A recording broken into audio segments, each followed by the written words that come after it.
तो दोस्तों कैसे आप सभी, एक बार फिर से आप सभी का स्वागत है अपने इस यूट्यूब चैनल के यूनिवर्स पर। तो दोस्तों जैसा कि आप सभी को पता है कि हमने my loyal husband after our divorce के चैप्टर 3 तक को कवर किया है और आज की इस वीडियो में हम my loyal husband after our divorce के चैप्टर 4 की स्टार्टिंग करेंगे और देखेंगे कि क्या है इस चैप्टर में।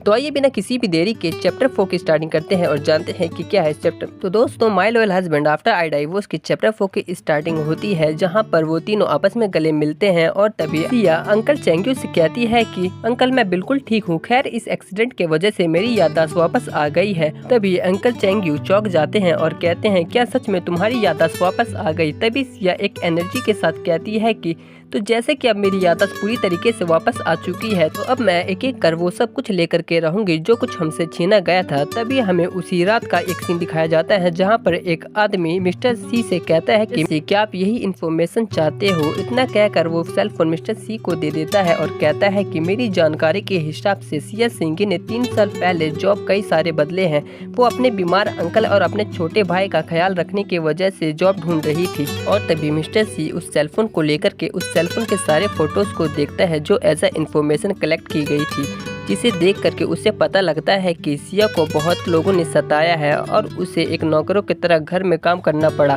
जिसकी वजह से वो सिर्फ 25 साल के होने के बावजूद भी बहुत ही ज्यादा अगली और एक 35 साल की ओल्ड लेडी की तरह दिखती है। और ये सब जानने के बाद मिस्टर सी को थोड़ा सा गुस्सा आता है और कहता है कि सिंह के मिस्टर सी सोचता है कि क्या उसे डाइवोर्स के पैसे नहीं मिले और इसके बाद वो सीधे घर आता है और अपनी मदर से इसके बारे में पूछता है और मुझे सच बताओ क्या सिया सिंघी ने सच में पैसे एक्सेप्ट किए थे कि नहीं। और इसके बाद मिस्टर सी की मॉम उसे रूडली जवाब देते हुए कहती है कि इस बात को बीते बहुत दिन हो गए और तुम फिर भी इसके बारे में उससे क्यों पूछ रहे हो। तभी मिस्टर सी अपनी मॉम पर गुस्सा होता है और अपनी मॉम से कहता है कि आपने मुझे इस बारे में क्यों नहीं बताया कि उसने पैसे नहीं लिए। तभी मिस्टर सी की मॉम घबराते हुए हिचकिचाते हुए कहती है कि ऐसा नहीं है कि मैंने उसे पैसे नहीं दिए, उसने खुद पैसे लेने से मना कर दिया और तुम तो उसके इस बिहेवियर से वाकिफ हो, तुम्हें तो पता ही है कि वो कितनी जिद्दी और कितनी अजीब किस्म की है, तो क्या मैं उसे पैसे लेने के लिए फोर्स कर सकती थी। तभी मिस्टर सी वहाँ से गुस्से से जा ही रहा होता है कि पीछे से मिस्टर सी की मॉम रूडली गुस्से से उसे डांटते हुए कहती है कि मुंह बे, तुम्हारी और उस लड़की की शादी बस एक मिस्टेक था जो तुम्हारे फादर के रेपुटेशन के वजह से हुआ था। वो चाहते थे कि उनकी रेपुटेशन बचे रहे इसलिए उन्होंने तुम्हारी शादी करा दी, लेकिन उन्होंने कभी भी तुम्हें फोर्स नहीं किया कि तुम अपनी एंगेजमेंट तोड़ दो या फिर उससे पक्का शादी कर लो। खैर तुम्हारा डिवोर्स हो चुका है और उसके बाद तुम्हारा और उसका कोई रिलेशनशिप नहीं रहा और उसके पास भी हाथ और पाँव है जिसके वजह से वो भूखी नहीं मरेगी। तभी मिस्टर सी अपनी गलतियों के बारे में सोच करके उदास होता है और मन ही मन सोचता है कि ये सारी मेरी गलती है, इसके लिए मुझे सिया सिंघी से माफ़ी मांगनी चाहिए, मेरे वजह से उसे बहुत कुछ सहना पड़ा है और अगर जहां सियोलिन को अपनी मदर की इस हालत के बारे में पता चला तो वो इसके लिए मुझे ही जिम्मेदार समझेगा।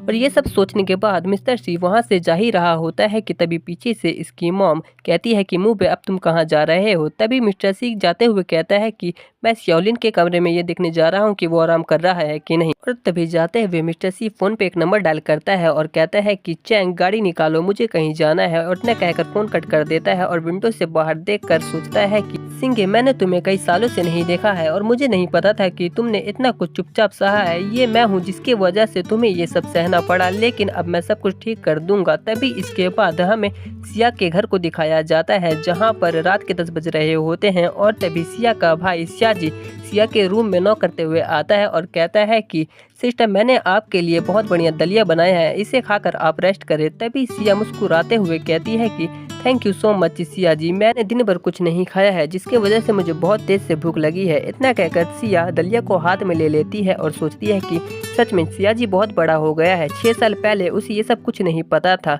लेकिन अब वो एक बहुत ही ज्यादा अच्छा आदमी बन चुका है। तभी सिया जी हंसते हुए सिया से कहता है कि सिस्टर आप अपने पैसे को सेव कर लो और आपको इन सब चीजों के बारे में बिल्कुल भी नहीं सोचना चाहिए। मैं इसी साल ग्रेजुएट होने वाला हूँ, इसके बाद मैं कोई ना कोई काम ढूंढ लूंगा जिसकी वजह से मैं आपका और फादर का सपोर्ट अच्छे से कर सकूंगा। तभी सिया जी से कहती है मुझे तुम पर पूरा भरोसा है लेकिन तुम मेरे बारे में सोचकर इतना परेशान मत हो, मैं ठीक हूँ। तभी सिया जी सिया के बारे में चिंता करते हुए कहता है कि सिस्टर मुझसे झूठ मत बोलो, तुम बिल्कुल भी ठीक नहीं हो। एक्सीडेंट के पहले आप पढ़ने के लिए यूनिवर्सिटी जाया करती थी मगर अब आप कैसे जा पाओगी।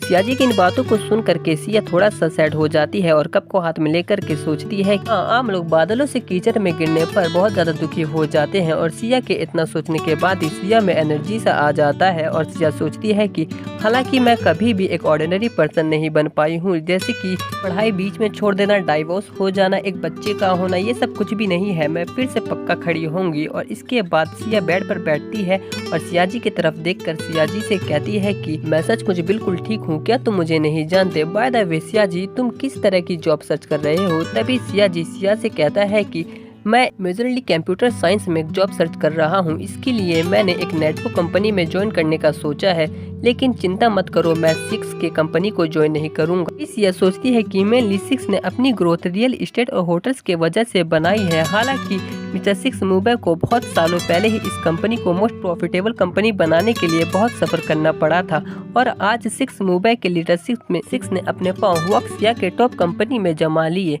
सिक्स मुंबई ने अपनी पूरी जिंदगी इस कंपनी को टॉप 10 ग्लोबल कंपनी बनाने में लगा दी है। तभी इसके बाद सिया जी को समझाती है और कहती है कि सिया जी, तुम्हारे लिए एक ये बेहतर ऑप्शन होगा, क्योंकि यहाँ पर एडवांस टेक्नोलॉजी और परफेक्ट मैनेजमेंट है और एक अच्छा ट्रीटमेंट भी है। एक बहुत ही ज्यादा अच्छा प्लेटफॉर्म है, इस वजह से तुम यहाँ पर अच्छे से काम कर सकते हो। तभी सिया की इन बातों को सुनते ही सिया जी मना करते हुए कहता है कि नहीं, मैं वहाँ काम नहीं करना चाहता, उन्होंने तुम्हारे साथ बहुत बुरा किया है। फिर सिया जी से कहती है कि चलो कोई बात नहीं, अगर तुम वहाँ काम नहीं करना चाहते तो हम अपना खुद का एक फ्यूचर में इंटरनेट कंपनी ओपन करेंगे।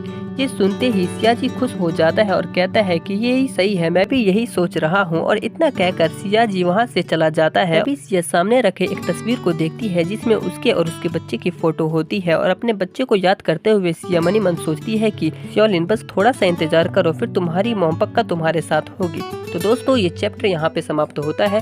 आगे और भी ज्यादा इसी तरीके की मजेदार वीडियो पाते रहने के लिए हमारे YouTube चैनल को सब्सक्राइब कर ले, लाइक कर दे, अपने दोस्तों के पास भी जरूर शेयर करें। तो मिलते हैं अगले आने वाली इसी तरीके की मजेदार वीडियो में।